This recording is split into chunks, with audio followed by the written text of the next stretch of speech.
सीबीआयनं लाचखोरीच्या आरोपात 2 वरिष्ठ अधिकाऱ्यांसह 4घांना अटक केली आहे। ही कारवाई नागपुरात करण्यात आली असून या कारवाईत तब्बल 2,15,00,000 रुपयांची रोख रक्कम जप्त करण्यात आली आहे।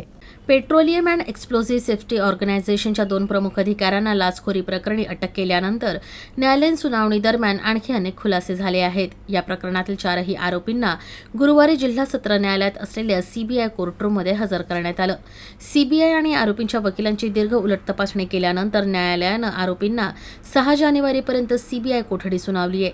सीबीआय प्रकरणाचे तपास अधिकारी आणि वकील यांनी न्यायालयाला सांगितलं की भ्रष्टाचाराचे हे प्रकरण गंभीर आहे। इतकी मोठी रोख रक्कम सरकारी अधिकाऱ्याकडे मिळाल्यामुळे संशय निर्माण होतोय। अशा परिस्थितीत या रकमेची चौकशी करण्याची गरज आहे। सीबीआयच्या तपास अधिकाऱ्यांना सांगितलं की त्यांच्याकडे पुरेसे पुरावे आहेत, ज्यावरून हे स्पष्ट होतं की या प्रकरणात अटक करण्यात आलेला खासगी इसम प्रियदर्शन देशपांडे याचा थेट पीसीएसओ अधिकाऱ्यांशी संबंध होता। त्यानं केवळ भेटवस्तूच दिल्या नाही तर त्यांच्यासाठी विमानाच्या तिकिटांचं बुकिंगही केलं। त्यांच्यावर देखील गुन्हा दाखल करण्यात आलाय।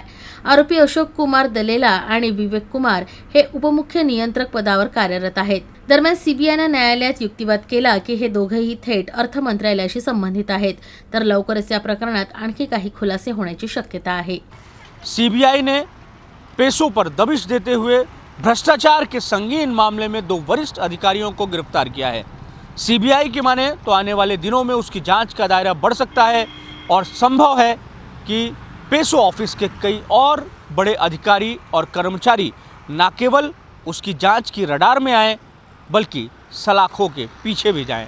कैमरामैन अतुल गवई के साथ दिव्येश द्विवेदी, यूसीएन न्यूज़, नागपुर।